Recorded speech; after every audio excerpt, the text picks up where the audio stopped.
Good morning, everyone, and welcome to our first webinar in 2025. I'm really happy to see you all here, and I'm not sure if it's already too late, mid-January, but still, Happy New Year to everyone here.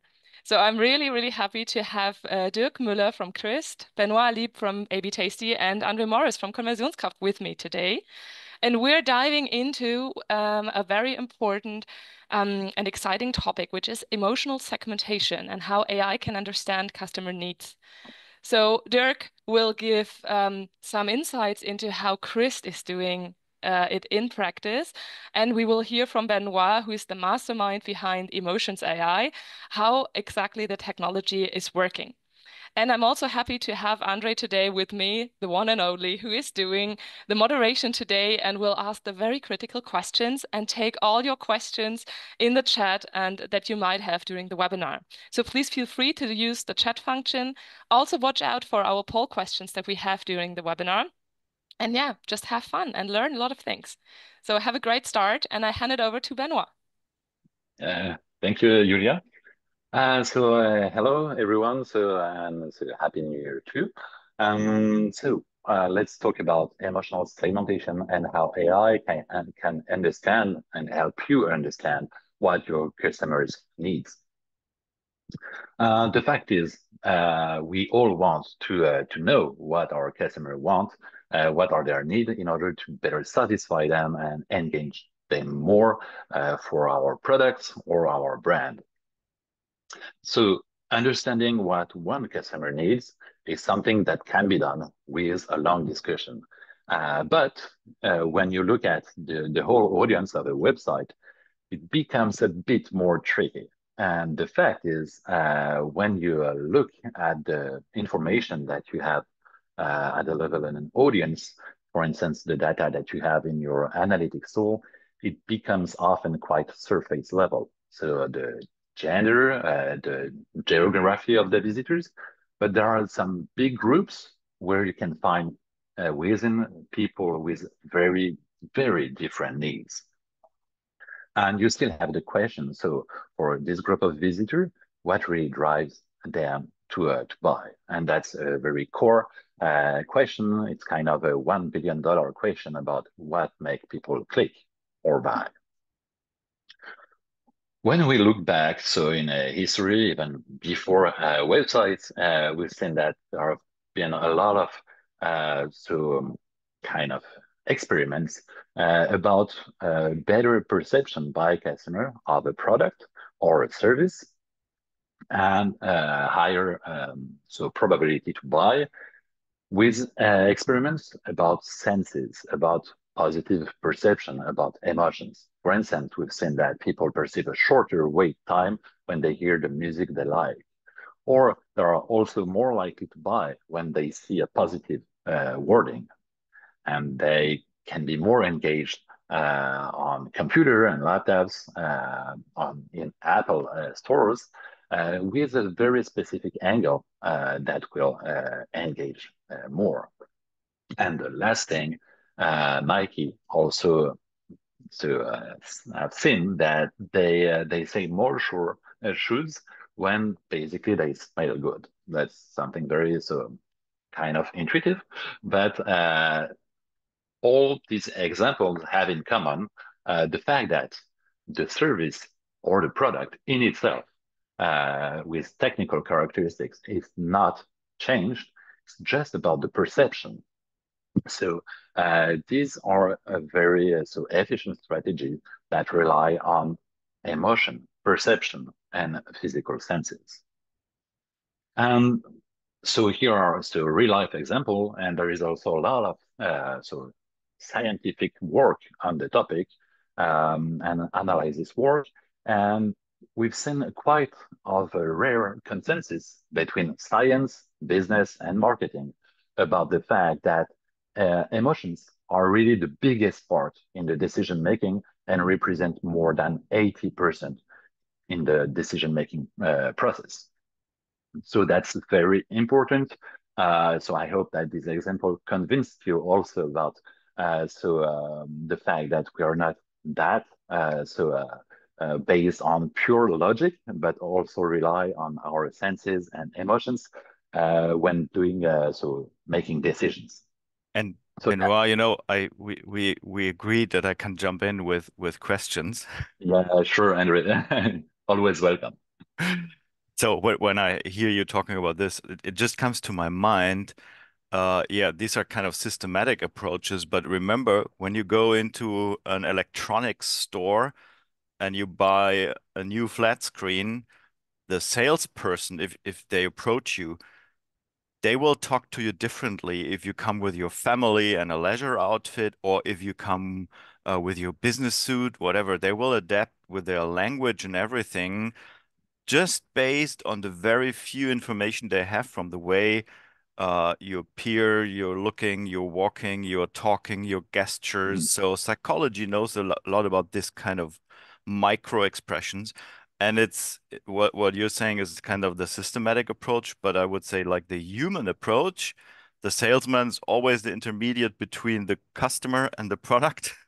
And in our Yes, case, it's the website. So I would say it's what every great salesman does, right? Or woman, if they're exactly. selling something, they adapt to their client, right? Yeah, exactly. That's exactly the next the next step in the rationale about this emotional importance is that we are different. So as human, so emotions are of course important, but we have different emotional triggers, and you can guess. And the whole purpose of salesman approach is to guess what is the best emotional trigger of the person he sees. So, and this assessment has to be done very quickly for the salesman when a new customer enters the shop. So he has to rely on very tiny clues, just like you said about how the customer dress. So he is in family because every one of us has different emotional triggers. And so it's a perfect transition to the next slide, which is about the first step in the about this adaptation of emotional triggers is let's divide the whole population in two groups. So some you can say that they are more intuitive and some who can be considered as more rational. Because yes, even rational people can have emotions. It's just another emotional triggers. And for instance, here, rational visitors and so people basically will have and feel positive emotions when facing very product oriented experience with for instance, also technical description, a lot of data about a product, and they will really feel good about it and take their decision based on this feeling. Whereas for intuitive people, they will be more engaged when seeing warm colors, human beings, and something really more lively. It's just an example to showcase the fact that, yeah, there are different emotional triggers among people, so in the whole population. And I think this very binary approach is something that it's a good first step in Yeah, this distinction of people are different. it's important to understand that this is not science in a way that we need to be 100% accurate. But right now, we're treating everybody exactly the same. And by just kind of guessing a little bit better is better than nothing, Yeah. even if we simplify the world here. Yeah. Here it's a really simplified way of doing the very first step of emotional intelligence, the exact same emotional intelligence that salesman uses in a daily basis. So, because yeah, it's part of the intelligence to adapt to the people you have in front of you and to provide the most engaging experience and the most emotionally Yeah. engaging experience. And let me anticipate a question here from the audience that nobody asked. Maybe nobody dared to ask. So, guys, you can always ask questions. But the question I get the most often, I mean, we now have here a B2C website. We have with Dirk a B2C case here. But what about B2B? Do Mhm. B2B people also have emotions? Yes, they can't show that much, but there are still even B2B people are human beings, and so it's just maybe you will see a bit more rational people in B2B use case so context, but there is we have seen with A/B testing and emotions there are a lot of use cases in B2B context because yeah, at the end of the day everyone is still a human. And so even if you have to take maybe bigger decision with the biggest so impact of numbers and stuff, your final decision is still 80% based on your emotions. So do you feel that this decision is good or not? Yeah. The most common example is paper clips. People say if I'm just selling like stationary things, paper clips, copy paper, this has no emotion. This is completely just about price. This is a commodity. And then my answer is wait until it comes too late or is delivered too late or the paper causes a huge jam in the copying machine or the paper clip is Yeah, missing. Don't find it. There is emotion even in commodities. Yeah. exactly. They are everywhere. Yeah. I think it's the biggest bias, cognitive bias, that we as human beings always think we are 100% rational. We are not aware about our biases. So the bias that we think we don't have biases, that's the meta bias. Benoit, Yes. and let's maybe ask our audience if Yeah, they exactly. see themselves as more rational or more intuitive. So you've seen a poll popping up now that you can vote, where you can vote, and just, yeah, think about it. Do you consider yourself being more intuitive or more rational when it comes to shopping online? And Give us. Andre, so have put some bias in the answer of this survey by the introduction about meta bias, about us perceiving us as more rational than. That's true. Yes. No, but we have we and so let's wait until more people did the poll. I know a webinar, that's something many people are working in parallel listening to what we're saying, but to get you back on the screen, we won't continue until we have at least 100 votes. So 19 to go. Come on, Yeah, guys. Everybody that's in listen only mode, switch to the screen and vote. Yes, now it's coming in. A little bit more. So, by the way, we use tools to understand these preferences of people for our work environment, for our team, employees, people that working together. It makes a huge difference if you're kind of more relying on gut feeling or in decisions more on data and facts. That's a preference, like introversion and extraversion. You can measure that. And you can teach people how they better work together. It's not just for shopping and selling. yeah, It's also for working together. So I closed the poll, and you see that it's still more intuitive people here. So we have 59% of the audience is saying they are more intuitive and 41% rational. Mhm. yeah. And the fact is that's something quite similar to what we see online. Um, Based on the emotions AI engine that I will also introduce right after that, uh, we can see that at least two-thirds of users of online visitors um, can be considered as more intuitive. So thanks to the great reminder about bias of bias, of Andre, I think you or reconsider the question about, so yes, maybe I'm not that rational. And it But depends always on the context, right? So if I'm buying whatever, we just evaluated a new CRM tool, then of course you work more with facts and yeah, data, cost features, whatever, which is per se a more rational yeah, approach than in yeah, B2B, right? Then we go to Christ and buy some great stuff for your loved ones. yeah, This might be more intuitive, yes. exactly. And one, uh, so looking a bit deeper and making a deep dive in these broad categories with emotions AI, so a product that does so emotional needs, so segmentation of the audience. Um, we have listed 10 basic so emotional needs that everyone has. Um, and we can group them in these big categories. For instance, the need for competition, so being in a competitive environment, the need to feel safe, so yeah, need for safety, to be reinsured. I think so many of you have already tried some reinsurance banner on your website. Um, or also the need for immediacy. So we always know that some users want to have very something immediate, an action to do, so immediately. So I won't deep dive in the whole list, but here are some examples of the very emotional human needs behind these broad categories.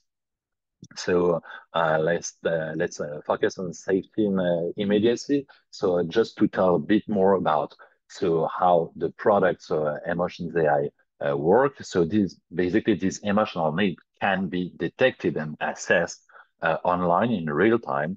So emotions AI manage to do it by looking at the behavior of users during only 30 seconds. And here is one of the parameter that we use in the assessment. For instance, so we have detected that people who showcase kind of an hesitation pattern going from left to right during the 31st seconds are the one that react the most positively when facing a reinsurance and safety oriented experience after a bit further in their journey. And so here is just one example, but the algorithm behind emotions AI use more than 100 parameters about the behavior of users in order to make the proper assessment. But I think this one, every one of us can guess that there is a link between this behavior and the kind of experience that the user will prefer to see after that. And for immediacy, here also it's the training of the algorithm that made the link between early signals, behaviors, and the fact that these people prefer immediate experience after that. We have seen that during analysis by analyzing A/B tests, and the AI kind of discovered the fact that people looking, especially for immediacy, are the one who click on the very top left corner, basically on the first call to action they see. So it's a bit extreme, but basically, yes, that's what has been done and detected by the training of the AI. So they really want something immediate and don't even look at the whole content of the website. Quick And question. I mean, yeah, the comparison with micro expressions, which means like facial expressions that are really yeah. small, but as human beings, we can decode them quite quickly. Maybe this is good. So I understand you're basically collecting many micro expressions, like Yeah. data. Do you also collect data about the customer journey that was before somebody visited the website that happens? Like where did I click that could influence me if I'm coming from a price comparison website or I'm direct traffic or whatever? Is that also part of the Uh, analysis? it's a really good question, and we have decided to rely only on first-party data, only what we see on the website, without relying on third-party cookies, for instance, what were the previous website that were visited, and also not on specific input in order to have an algorithm that can be used directly without adapting to needing to be adapted to the specific Mhm. additional data that are accessible Yeah. only on one specific website, and that can also evolve over time if there is a marketing strategy change with new sources of traffic. Mhm. So this algorithm, this product, Emotions AI, relies only on two basic source of information. So behavioral use of users and also information about the device that is used by the end user, because there are also some tiny clues about user. For instance, if the phone is Apple or Android, so it gives some hints about the preferences of the visitor. Okay, but is it possible to connect other data sources, or is it like a closed systems to be It's more robust? Yeah, it's a closed system. So Okay. pre-trained, so applicable everywhere, even on B2B website and so in e-commerce as well as on And financial services. So yeah. it's And could I use everywhere. the data because you're making like an emotional assessment of people, so there's like a likelihood this person is more intuitive. Could I use that data outside my website? Could I export it to my Yes, CRM and use it for exactly. email segmentation? Yeah, yeah, Okay. exactly. So the first purpose is to use it for online personalization to adapt Hmm. and being able, so after the 30 seconds, basically on the second page, to provide a Hmm. more adapted experience. But the information is proposed, it's open and can be sent to analytics tool as well as CRM to leverage this knowledge about users in an emailing context, for instance. And talking about personalization, so here is an example I love. So I worked with the CRM manager of La Redoute, which is a big French player. So it was almost 3 years ago. And Maven, so the guy, ran an A/B test about stress marketing. So basically a very simple banner, hurry up. So yeah, this item has been added 36 times to the basket today. And without emotions AI, so when looking on the result on average, the impact was neutral and in fact a bit negative. So he was a bit disappointed because the stress marketing was very trendy. So at this time, um, but by looking with Emotions AI, by leveraging emotional segmentation, we saw that this banner was a nightmare for safety-oriented visitors because, yes, when people look for safety, they don't want to be stressed Yeah. that much. So it's kind of normal when explained like that, but we were able to see that in the tool. Mhm. And at the opposite, it was great for competition-oriented visitors because, yeah, this kind of stress marketing was almost like gamification for them. So they want to be the first in the race and having one of these items. I Uh, see La Redoute becoming the next Chinese live shopping website with blinking buy now things. but only for people who love it. So Yeah. it's really basically adding some, Hmm. the right message for the right users based on, positive reaction. And by the Okay. way, we didn't only measure the impact on sales, but also on the returning visitors. So in order to be sure that people were happy about it and came back more on the Yeah. website and the results on the long term was very positive. I mean, So based I'm on, not yeah, scratching the questions of ethical marketing, but I have a question here from Andrea. Hi, Andrea. The question is, how long did it take to come to this result? How long did the AI needed to learn? Was this made with A/B testing? so the training has been made. So basically the whole project of creating this product was 8 years of R&D.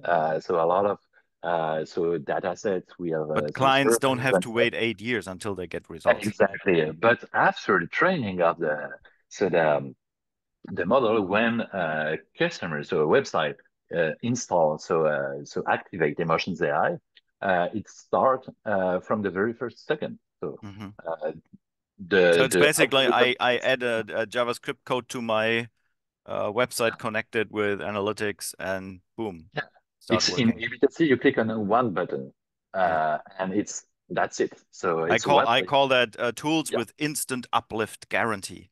Yeah, exactly. So, Okay. bringing emotional intelligence to your website is basically one click away Yeah.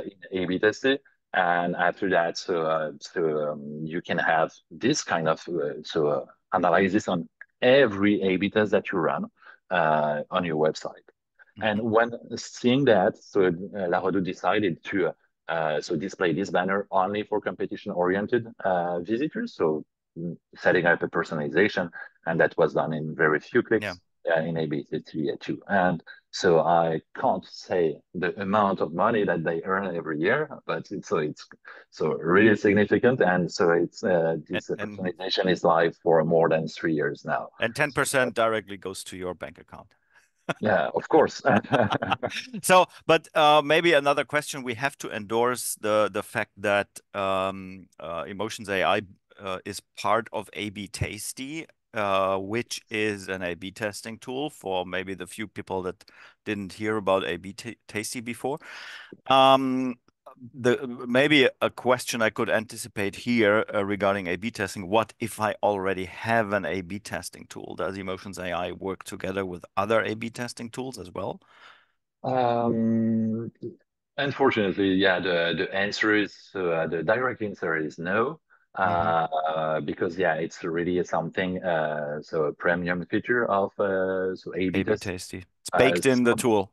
yeah, Yeah. it's really in the tool. So maybe by discussing with sales, yeah, account executive of A/B test, you can manage something to test in parallel to transfer the information and try personalization on another tool. Mm. But A/B testing has to be installed on the Yeah. website in order to So access yeah. these So things. it's part of A/B Tasty premium Yes. features. And yeah, I think that Yeah. hopefully answers the question. In general, I would say it's in the intersection between A/B testing and personalization, right? So Mhm. Yeah, because you're exactly. And also, applying your treatments to segments. Yeah. yeah, and also in between, also with analytics, because yeah, as Dirk will show, you can use this segment to better understand each step of the journey. If there are some segments that don't convert well, so they are not well engaged by a specific step of your website, they don't reach the goal of the step, so the next step of the funnel, and we can detect really big opportunities of user experience adaptation to the needs, the very needs of the audience. So I will just show you some other example here, for instance, 100% secure payment. So we can feel that this sentence is from the 20th century.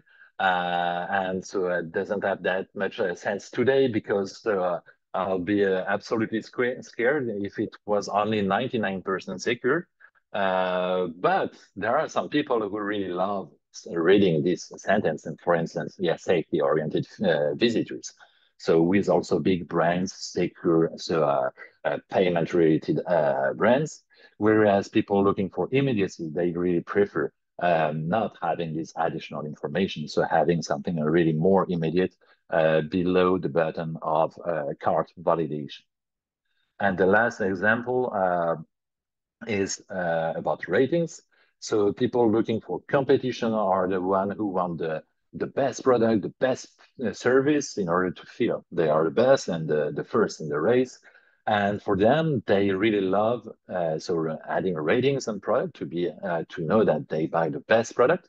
And this rating, including on the product list page, which is a list with a page with a lot of content, and people usually hesitate to add content on that. But for competition-oriented visitors, it's really good. They prefer having this really relevant information even at this step. Whereas here again, people looking for immediacy don't want this additional information. And that was all for the macro introduction about why emotions are important, how people are different and have different emotional needs and emotional triggers, and by providing you some examples on websites about how to leverage emotional segmentation. And so I will give the mic to Dirk to tell us tell you more about how Chris leverage emotions AI. Yeah, welcome, Dirk. Hi. We have just one last minute question to you, Benoit. I'd like to Yes. ask. And I like that question because I experienced that by myself when running A/B tests on certain segments that it finally worked out for everyone. So the question is, couldn't we say that adding information that makes people safer or feel safer is positive for all target audiences? A really good question. And the fact is, we recommend our customer to always test an ID Mm. on the whole audience Mhm. first. Mhm. Because sometimes, if you target a big audience segment that will react positively, on average, you will have something positive. But also, especially in the context of adding information, if you add information that is not relevant for a part of the audience, they will perceive it like informational pollution. And Mhm. for instance, the example of immediacy-oriented visitors, but for also a lot of other visitors, if they perceive the information as not so related to their need, they will react quite negatively because it adds information. So the opposite of what all the, not all, but many designers try to push. Um, and yeah, the final word is so, yeah, please test on the whole audience just to verify and see. But in the context of adding Yeah, information, you will so quite often see that some people don't react well. good. So now, Dirk, ready to rumble. Show Hi. us what you did. Exactly. Hi to all who's listening. Yeah, and Happy New Year, if that's still allowed to say. So yeah, maybe a small introduction on who's speaking to you. So yeah, my name is Dick Müller. I'm 37 years old. I'm a trained media designer. I also worked as a front-end developer in the past. And since 2017, my main focus is A/B testing. And since 2020, I'm working for Christ. For all the people who don't know Christ, we sell jewelry and watches over 7.3 million each year. We already exist since 1863, so we are quite old, if I may say that. And we also have over 2,000 employees and over 200 stores as well in Germany and Austria. So just to get things straight, 7.3 million is not the revenue, it's the amount of Of products. things you sell. Okay. Yeah, that would that wouldn't be quite enough, the No. 7.3 billion, but that's the amount of Yeah. products we sold. So Sales. Yeah. Okay. exactly. So yeah, I want to give you a small introduction on a use case that we did with Emotions AI. If you go to the next slide, you can see a little bit of technical data. So what we did first with Emotions AI. So Emotions AI is not just about having different segments in your A/B testing, and some people like your test, some don't, or so.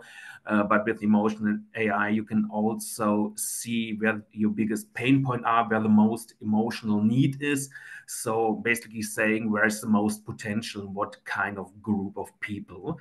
And in this case, or in this case study, we're going to have a look at understanding. You can see it has quite a big, yeah, in the next slide, I think we highlighted, you can see that understanding is quite a big thing there. Why we didn't do change, I think this use case best explained what we did with Emotions AI and what we can do. So that's why we are not having a look at change here right now. So we know understanding people need to get to know the product. They love technical information, for example. They want to know what they buy. But on the next slide, you can see where do they need that the most. So we cannot just see where the most potential is in regard of the emotion, but also on which kind of page that happens. And in this case, it's the product detail page where people need understanding. I think in a way, of course, it makes sense. If you sell a product, often the technical data is all shown on the product detail page. Maybe you can see a little bit the size or the color on the category page or so.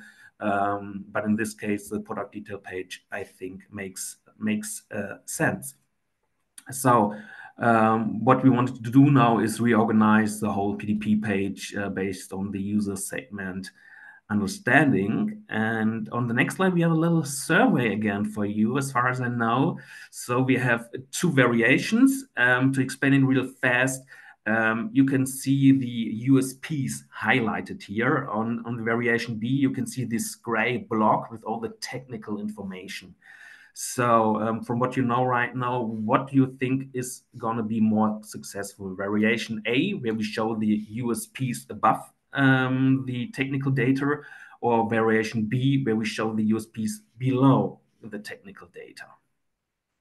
Thanks, Dirk. And I already started the poll question, so people are already starting to vote for version A or version B. Let's see if we get to 100. That would be Yeah. nice. So we have 60 people, 65 people voted so far. So place a few more. Almost 70, yes. Yeah. So, like Henry said, people have listened with one ear, but maybe we can get them back on the screen. Absolutely. But I think we can see a little bit here where people think which version is going to be more successful. I think this is a really interesting A/B test. Maybe an experiment that nearly everybody already did, like working with the positioning of UVPs and being really amazed by the results. So people vote so we can reveal the results. Yes, let's reveal it. So So as we we can have, see, you see it, Dirk, right? It's 73% for version A and 28% said version B was the winner. So in a way, both people are right, to be honest. Kind of a trick question. Why is We that? tricked you, yeah. Tricked you. So I'm gonna explain later why, but we're gonna have a look if the people who voted for A are right or if the people who voted for B are right. So on the next, I think it's in the next file. Yeah. So this is the original version. So version A was the original version. And as you can see here, yeah, that's how our PDP is structured. First of all, we have this, what we call the product stage, classic details like coupon code, size, color, whatever. And then you can see our USPs here that are being highlighted, and they are above the technical data. And of course, in A/B testing, you also have a variation, and that's where we said, hey, we're going to put it below the technical data. Why is that? As I mentioned, the segment of understanding needs technical data. They love technical data. So we said we want to put them as high as possible on the product detail page. So and you did not put the UVPs down, you basically put the technical data up. Exactly. That's more positive thinking. We put them up there, and before we go to the next slide, I can say we already did that test twice. So once to all customers, that was before Emotions AI existed for us, and it wasn't successful. So basically, everyone voted for A was technically right. When we did that without Emotions AI, people said, no, we want to see more USPs. So we thought, okay, that's more important to them, like how they can send it back, or how they can repair it, or how to contact us, etc., like almost classic USPs. But with Emotions AI, we could find out that the group of understanding, and we can see that in the next slide, that the group of understanding switched the whole test around. So we did a test that was not successful and made it successful. You can definitely see that if you have a look at the yellow boxes, the revenue increased almost 50%. We also have rounded up a little bit, 2.5% higher transaction rate. So people also obviously tend to buy a product of more value than before. So it's not like we sell more, but also like more expensive products, because maybe that's still theory that people have more trust because we show all the details to the product. They can see everything, so we have nothing to hide. So yeah, technically now group B is right. With emotions Mhm. AI, we could turn it all around. And I think that's a wonderful use case because we made a test that wasn't successful and turned it all around. And I So think meaning now it's like a personalization campaign. Could I call it like this? You exactly basically rolled it out, but this yeah, putting up the technical data is only shown for the segment of people who need more understanding, which correct. which means if emotions AI thinks I'm part of that segment, I get it displayed. If I behave differently next time and emotions AI thinks, no, you're somebody else, I get it the classical way. Could that happen? Exactly. That's how we use emotions AI. Or one way how we use it that we do that we immediately make it a personalization. It's just a few clicks. Basically, just copy it over to a personalization. You can press live again, and then Mm, only currently only the people see the technical data above the USPs who really love technical data. So if you mm, see it, you love it. mm-hmm, And the thing also is, so not just turning unsuccessful one into a successful one, so kind of correcting our mistakes. mm-hmm. That's what we want. But it was also very easy to set up, not just Yeah. because we already did the test in a way, but Mm-hmm. also the targeting with emotions AI is rather simple, and you can. So since I worked as a front end developer, it's easy for me to switch it up in the Yeah. code. But it also, I looked it up. It's like 4 clicks to switch Yeah. these elements. So that's also very easy. And I think that's what we all want. Like, don't do a lot of work and get good results. I think that's Yeah. the dream in e-commerce, and that's what we did with this use case. So that's why I think it's a Okay. rather good case. So now the questions are coming in. That's They're coming in. so first question from Andrea again. She asked if her understanding is correct that the USPs are more facts and figure rather than evaluative or emotional USPs. No, I think it's about giving more attention to the table with the data, with the product data for people who want more data. So basically, you're sacrificing the USPs to make the data more prominent, right? Yeah. Um, the second questions that came in here, how do you build the segment understanding? Benoit, maybe that's a question for you. Yes. Then the short answer is it's Benoit voodoo. Yeah, I did it. So I mean, with my 2 hands. Uh, it's based on the AI has been trained on hundreds of A/B tests. So every A/B test, every variation that we have trained a model on, has been labeled uh, about the way it satisfied Mm, so many needs and basically many UX yeah. dimensions. So we've made our R&D on so more than 200 UX dimensions to keep only tens at the end. And for the understanding one, so the main criterions were, so does it add information? Does it add structure? Does it add numbers? And so it was based on UX evaluation uh, Hmm. about variations made by UX researchers. But basically, you could say it's in the intersection of psychology, data, and AI voodoo, right? So because Ben is prolonging this question, was it something like the nervous hovering with a mouse from left to right? Yes, exactly. And I think if I'm the next question is how can the AI tool identify that a certain user fits a certain profile if this user accesses the page occasionally, like once every 3 months? Uh, Yes, so the assessment of the emotional needs is done at the user level mhm, because it's really linked to the user needs. So it really only needs 30 seconds during the first session where the mhm, people dance with emotions that are activated. And if the user come back 3 months later, from the very first page load, the segment will be available and actionable to make mhm. personalization. But couldn't it be that in a different situation, in a different context, my preferences change? Like if I come back 3 months later, my understanding, a need for understanding is higher. Would you consider that? So, as you said earlier, very clearly, it's really linked to psychology, and Mhm. even like so, a comparison could be with the personality of someone. So, you mentioned so introversion or extraversion in the introduction, and Mm.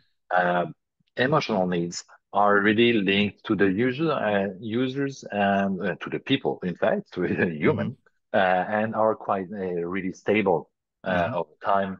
Um, um, but so the way they are so leveraged can depend on the context. Okay. But the core needs are something very stable over time. Okay. But 3 months means if I'm using Safari, even the first party cookie will be deleted. Yes, So I will be that's assessed again. yeah, yeah. If the cookies are deleted, you'll be Mm. assessed again, Mm. and probably so you'll get the same segment. Yeah. And there's another question. We have to hurry a little bit because I don't know. Dirk, how many slides do you have? I think that Yeah, basically was That's it. basically the The case. results. So seeing that with emotions, I we could turn it all around Hmm. in a very good way with minimal effort. Yeah, Yeah. that's an amazing result. And the question here from Sophia is to someone who is new in A/B testing. So the idea is to not test two versions with everyone, but test two or more different versions by showing them to two or more different emotional types, segmented by emotions AI, right? I can uh, maybe answer that if that's yeah, okay, please. right? Because we use it another way. So, what I would say how you do it. So, in A/B testing, the first thing is always check which part of your website has pain points, where there are problems, where people don't interact with your site or so. And then, like, develop a new variation and test that. And the wonderful thing with emotions AI is you don't have to use a segment right away, because what you can do if you let your test run, at the end you have like a result tab where you can see all your goals, like how many people, for example, clicked on add to cart, or how much they visited the websites, how much they bought, and how much it was worth in general. There's one button that automatically checks all of your results, that you have all of your data, and checks which segments are successful. So you don't really have to do much work, but it automatically said, even if the test, let's say in general, wasn't successful, like in this case, if emotions I had existed before, we could have just pressed one button and it would have said, hey, check out understanding that this is very successful. So you don't have to use emotions AI segments right away as a targeting, but you could use it like an add-on, like press one button and it tells you which segment works really well. Hmm. That's what I would say. I would start with Hmm. A/B testing. Okay, so Sophia, you got it right. That's how it's done. And the question further goes on, and once the test is finished, it would be easier to decide for one version, since the AI could also show us which emotional segment is the most valuable. Yeah. And that's what you mean. But basically, Yeah. then you turn it into a personalization campaign, so it's possible to show the variation only to the segment where it is effective and does not harm. Maybe it's counterproductive for other segments. So, like this result you showed us, is it already in released or? It's already released. Yes, that Okay. was, like I said, really easy. You could just press. I think it's you press on the test, say duplicate, say I want it as a personalization. Hmm. It gets done in seconds, and then you press live. And Yeah. so it's, if you're used to it, like me, it's like under a minute or so. So it's very easy. Okay. That's good. Jan raised the hand. Jan, if you want to ask something, please use the chat. I have a question. I ask this question now all the time because I have very analytical and critical data people saying if you slice and dice your sample, you get statistical issues, meaning I have different sizes of the segments. Some segments might be much smaller than other ones. You have issues like in A/B testing, we call it sample rate mismatch, which has to be carefully considered. But also for slicing and dicing the sample, you have inflated alpha error, meaning for a smaller sample size, I have higher error. That it's something when they see this in practice, where data people immediately might say, well, I don't know, how big is that segment? Is it really 14.9% revenue increase? Benoit, how do you calm the critics? Yeah, it's a very so as you said, standard so data science or yeah, data guy questions and statistics question. The fact is we so with by having segments, by wanting to reveal that people have that much different preferences in the audience, you can't avoid this number of segment with Mhm. all the statistical kind of problems that goes with having many segments. As you say, by slicing the audience. Your first question was about the size of the segment. As people can enter, so just one segment, it's really easy. You can simply sum up all the segment, and as we have 10 segments, basically one segment is usually around 10%. But of course, as some of them will be bigger, some really smaller, and on the smallest segments, you won't have that often so statistical significant Mhm. results. It's already so inserted in the tool to analyze this at the segment level. There is statistical significance computation that is processed. That's why in the interface of A/B testing, it just showcases the opportunities that are statistically significant.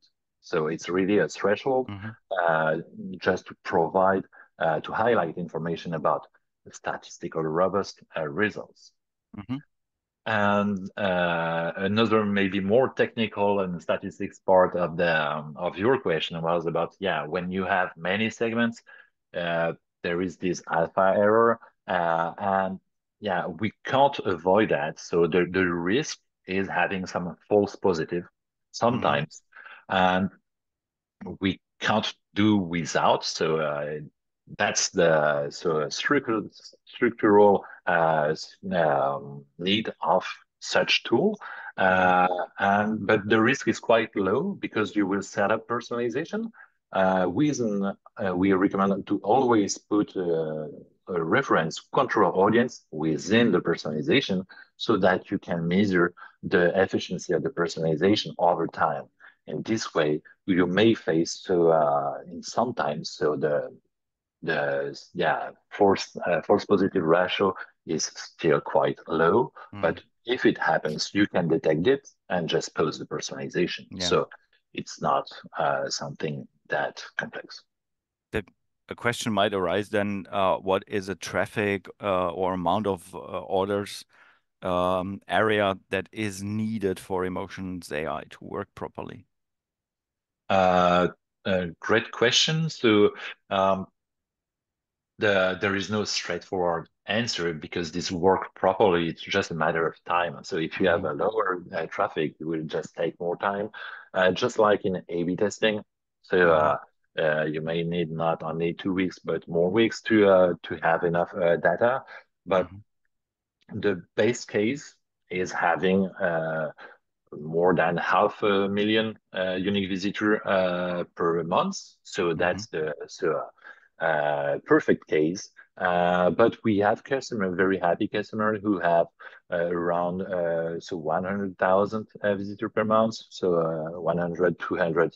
I would say that having a lower traffic than 100,000 visitor per month Mhm. in this time, you won't reach statistical Mhm. significance that often. So everything will take longer. Thanks for these answers, I give it back to the audience once more. Any questions left? Please use the chat. I think we had one question. I saw that before. I don't know if you answered that. That was how is the segment understanding defined? I saw that. I don't think. Oh, did I skip one? And there often like people have ask a few questions like in between. Yeah. Because I already have that open. Like I can say that emotions AI says something like in this case for understanding it says need for factual and comprehensive information to make decisions. So emotions I explains you what it does, and it even has examples.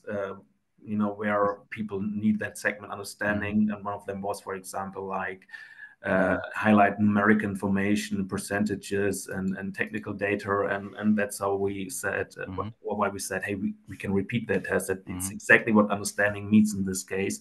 So also Emotions AI gives you some suggestions on which kind of test you could run. Yeah. Right. And thank you, Dirk, for bringing this question back on the table. Because yes, thank you for your explanation about guidelines. So, and my answer, so a few minutes ago, was about how we trained the model about it, and following some UX evaluation to assess if some variation were good to satisfy the need for understanding. But maybe the question was also about how the algorithm capture the fact that people will be in the understanding segment. And I will just, so I remember of at least one, variable, one pattern that has been detected as very so significant for understanding. It was people who does longer pauses than others between two clicks. So my interpretation based on this revelation from the AI training was that there was exactly the user who took the time to read what is written on the screen, and in fact it takes longer when compared to immediacy-oriented visitors. But yes, time between clicks was something relevant for the assessment. And I think yeah, you go first. I just wanted to mention to all the people now here in this webinar, you missed the chance to see Emotions AI live in action at our conference, the GMS, Growth Minded Superheroes, at our very last edition, where we had you, Benoit, and your team.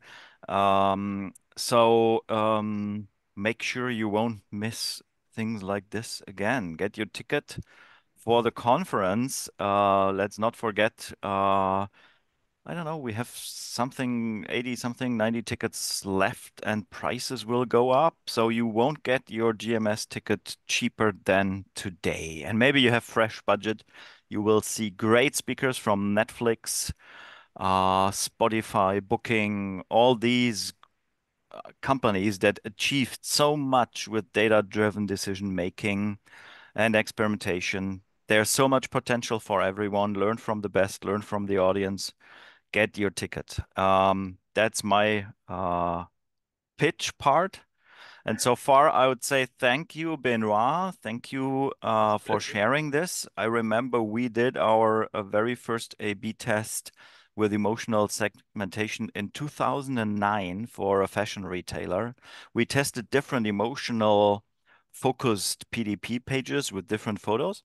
And the result triggered the question, but maybe this is not the winner. Maybe this is the distribution of different preferences. And back then, we did not have the possibility to target different audiences based on emotions. So now, more than 15 years later, you solved that riddle. Thank you, Benoit. And a special thanks to you, Dirk, for showing your results, showing the numbers. I know it's not easy to share numbers if you're on the client side, like we consultancies and tool vendors. We always want our clients to present things. Thank you very much that you did this. I think this showcases the power of this tool a lot. Yes. Thanks to you, Julia, for setting all up and hosting the event. You all get the slides and the recording, and yeah, hopefully see you all at GMS this year, June 18th in Frankfurt. Thank you. Thanks all. Thanks, Bye everyone. bye. Bye. Thank Have you a for good this one. time. Bye bye.